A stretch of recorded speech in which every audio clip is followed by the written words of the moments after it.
2022 के statistics reports के अनुसार करीब 1,68,000 लोग सड़क दुर्घटनाओं में मारे गए हैं और उससे 3 से 4 गुना अधिक माने करीब 4.5 लाख के आसपास लोग गंभीर स्वरूप से जख्मी हुए।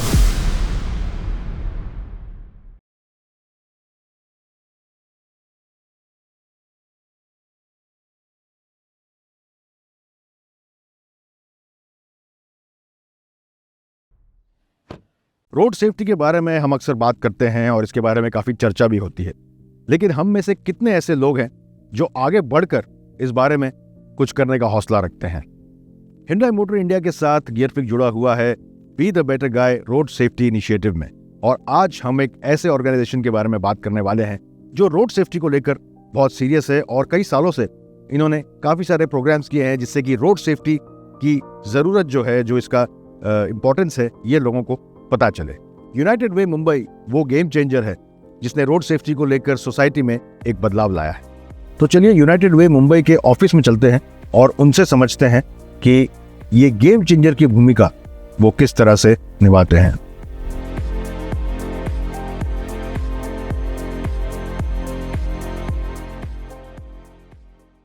तो मैं इस वक्त हूँ यूनाइटेड वे मुंबई में और मेरे साथ है मिस्टर अजय गोवले, और चलिए उनसे जानते हैं यूनाइटेड वे मुंबई का जो कंट्रीब्यूशन है वो क्या है। तो अजय जी, यूनाइटेड वे फॉर्म करने का पर्पस क्या था? तो यूनाइटेड वे मुंबई ये एक यूनाइटेड वे वर्ल्ड वाइड नाम का एक बड़ा ग्लोबल नेटवर्क है, तो उसका हम हिस्सा है। 2001 में यूनाइटेड वे मुंबई रजिस्टर हुए थे और हमारा मकसद ये है कि हम कम्युनिटी में जिस समाज में हम काम करते हैं तो समाज में कई सारे स्टेक होल्डर्स होते हैं और उन सारे स्टेक होल्डर्स की ताकत इकट्ठा करना और कम्युनिटी के इश्यूज को एड्रेस करना। तो ये मकसद के साथ यूनाइटेड वे मुंबई रजिस्टर हुआ था। और रोड सेफ्टी में आपको क्या लगता है कि आपने क्यों रोड सेफ्टी पे फोकस किया है? काफी सारा आपका जो ध्यान रोड सेफ्टी पे लगा है, आपको क्या लगता है रीजन क्या था उसका? एक एनजीओ इस नाते से हम health, education, livelihood, environment, public safety ऐसे इश्यूज पर काम करते, और पब्लिक सेफ्टी में हमारे ध्यान में आया था कि रोड सेफ्टी, सड़क सुरक्षा, ये एक बहुत बड़ा इशू है जो हमारे देश में हमने उस पर काम करने की आवश्यकता है। तो आपका जो काम है ये ऑल ओवर इंडिया है, पैन इंडिया है? हाँ, पूरे देश भर में हम काम करते हैं और कई सारे स्टेक होल्डर्स, गवर्नमेंट के साथ मिलकर, स्थानिक संस्थाओं के साथ मिलकर, यूनिवर्सिटीज, एनएसएस, ऐसे कई सारे स्टेक होल्डर्स के साथ मिलकर हम काम करते हैं। तो अजय जी, आपको क्या लगता है कि रोड सेफ्टी जो हमारे कंट्री में काफी पुअर है, ध्यान नहीं दिया जाता है, तो उसके रीजंस क्या है, कारण क्या है उसका?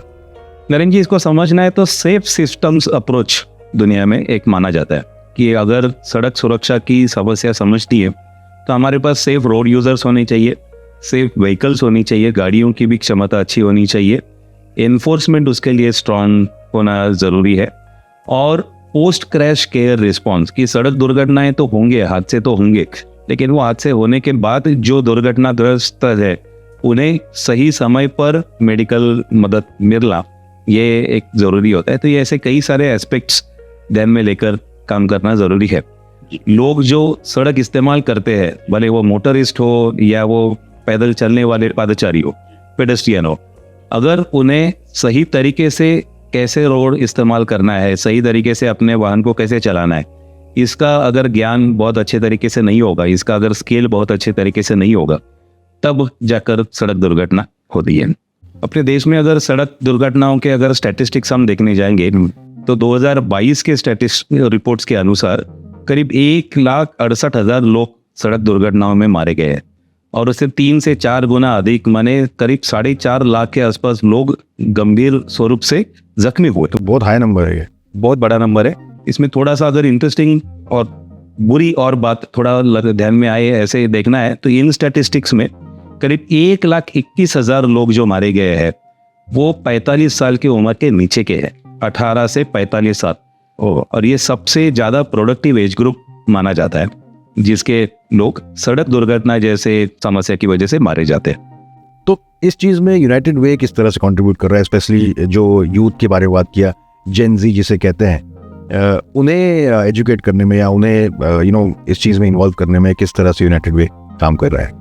नरेंद्र जी, हम करीब पिछले 8-9 सालों से सड़क सुरक्षा के विषय में काम कर रहे हैं, और काम करते समय हमने जब ये स्टैटिस्टिक देखे, ये स्टैटिस्टिक हर साल ऐसे ही दिख रहे हैं कि 18 से 35 या 40 साल की उम्र के लोग ज़्यादा मात्रा में मारे जाते हैं सड़क दुर्घटना में।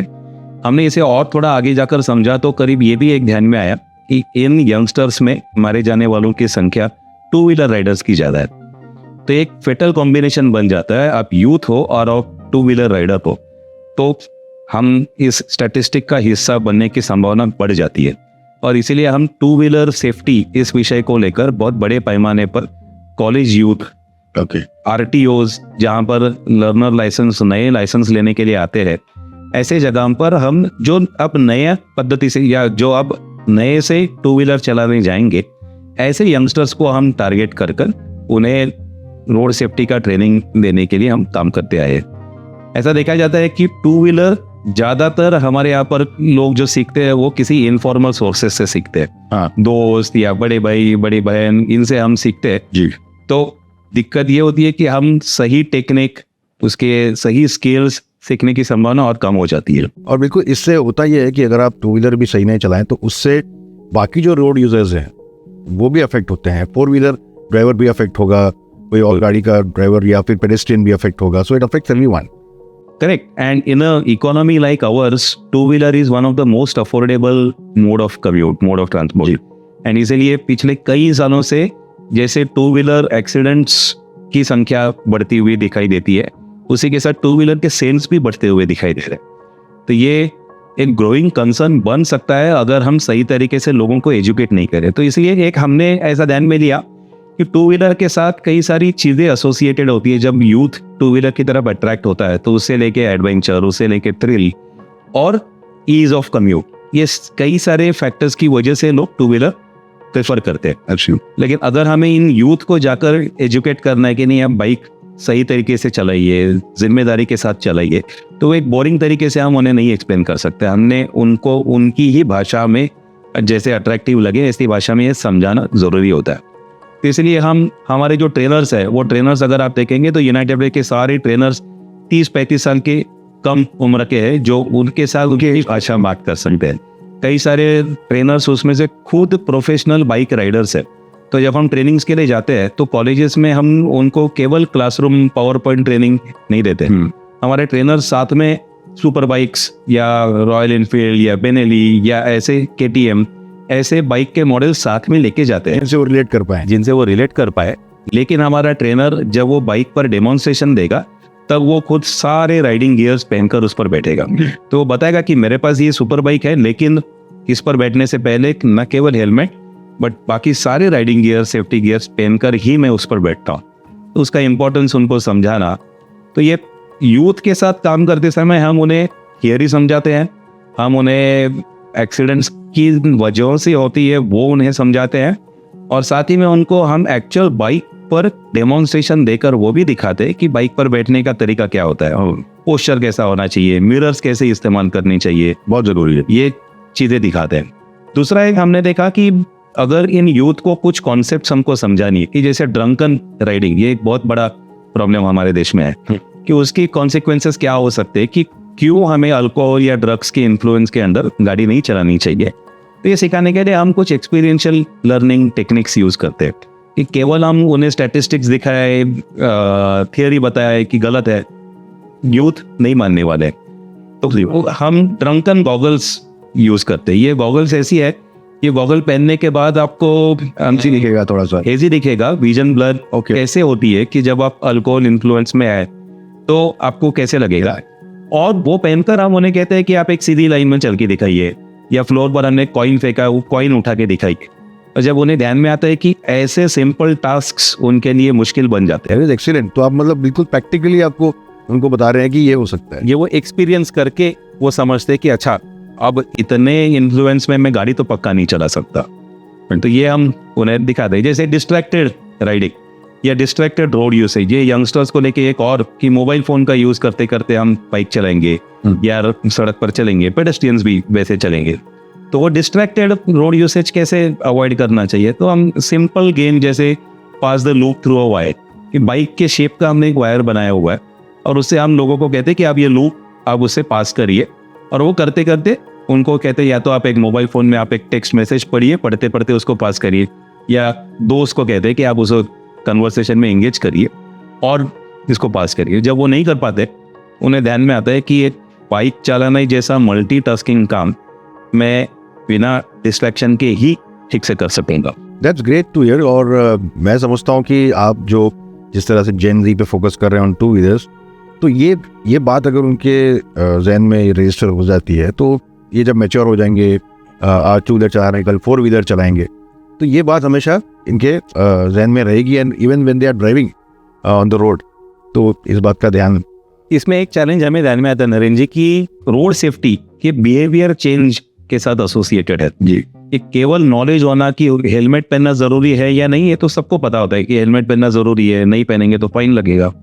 लेकिन बिहेवियर चेंज कि बिना हेलमेट के बाइक पे बैठ ही नहीं पाऊंगे, ये हम इंश्योर कैसे करेंगे? तो वो एक सस्टेन्ड बेसिस पर उनकी एंगेजमेंट हो, इसके लिए हम केवल वन टाइम ट्रेनिंग देकर नहीं रुकते। तो हमने इन कॉलेजेस में जब हम गए ट्रेनिंग्स देने के लिए, तो हमने उन स्टूडेंट्स को ये भी एनकरेज किया कि आप आपके कॉलेज का रोड सेफ्टी क्लब बनाइए। तो अब जब आप क्लब बनाएंगे, अब आप केवल हमसे ज्ञान लेने के लिए नहीं बैठे, अब आप इस टॉपिक को प्रीच करेंगे, एजुकेट करेंगे आपके पियर्स को, बाकी लोगों को। तो वो केवल सीखते नहीं है रोड सेफ्टी, वो रोड सेफ्टी के एम्बेसडर्स भी बन जाते हैं। और ये करने से होता क्या है, बेयर मिनिमम ऑब्जेक्टिव हमारा है कि जो यूथ एक ट्रेनिंग सेशन में सीखता है, सुनता है, स्पीड क्यों नहीं करना चाहिए, अल्कोहल इन्फ्लुएंस में गाड़ी क्यों नहीं चलानी चाहिए, और वो अगर वही बात 10 बार उसके दोस्तों को जाकर बताएगा, तो वो उसके भी वो रीइंफोर्स हो जाएगा, रीइंफोर्स हो रहा है। और प्लस वो एक उसके ऊपर प्रेशर भी रहता है कि मैं दूसरों को कह रहा हूँ तो मुझे भी वो करना चाहिए, practice what you preach types. बिल्कुल बिल्कुल। तो हम ये थोड़ा सा इन चीजों पर थोड़ा सा ज्यादा फोकस करते हैं कि youth come forward and take charge as the ambassadors of road safety. एक और स्ट्रेटेजी यूनाइटेड वे ने अपनाई है कि हम आरटीओ ऑफिस है, जो रीजनल ट्रांसपोर्ट ऑफिस है मोटर व्हीकल डिपार्टमेंट के, जहां पर लोग लाइसेंस लेने के लिए आते हैं, तो ये एक हमारे लिए कैप्टिव ऑडियंस बन जाते हैं कि उन्हें लाइसेंस तो चाहिए गाड़ी चलाने का, टू व्हीलर का हो या फोर व्हीलर का हो, लेकिन वो लाइसेंस लेने के पहले उन्हें वो ट्रेनिंग हम जरूर देते हैं, defensive two wheeler riding, defensive four wheeler driving. Okay. और ये ड्राइविंग, अगर फोर व्हीलर ड्राइविंग की बात कर रहे हैं रोड सेफ्टी में, तो हम उन्हें कई सारे ऐसे सेफ्टी फीचर्स जैसे सीट बेल्ट लगाना। लोगों को जानकारी तो होती है सीट बेल्ट है गाड़ी में, लोगों को पता है सीट बेल्ट न पहनने की वजह से फाइन लग सकते हैं, लेकिन लोगों को उसकी रिस्क ध्यान में नहीं आती है या लोग उस रिस्क के साथ रिलेट नहीं करते। तो वो हम उस चीज पर भी बहुत ज्यादा इंसिस्टेंस हम करते हैं कि केवल फाइन से बचने के लिए आप सीट बेल्ट मत पहनिए, क्योंकि वो करना है तो फिर आप केवल ड्राइवर है तो आप चल पहनेंगे, या पैसेंजर सीट में है तो आप पहनेंगे।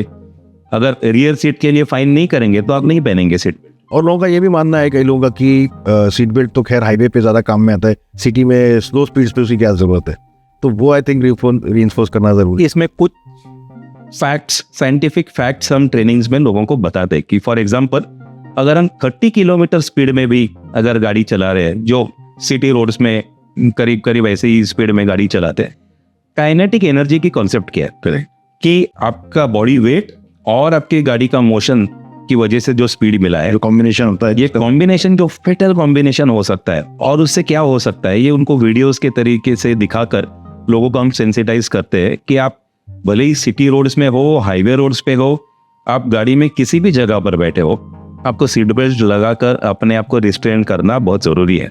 ये बहुत अच्छा है। और जिस तरह से आपने बताया कि टू व्हीलर ज्यादातर लोग इनफॉर्मल सोर्सेज से सीखते हैं, फोर व्हीलर्स भी मोस्टली इनफॉर्मल सोर्सेज से ही लोग सीखते हैं। एंड देन वो ठीक है, बड़े सिटीज में ट्रेनिंग स्कूल्स वगैरह हैं जो थोड़ा सा इन्फॉर्मेशन देते हैं, but that is also suspect.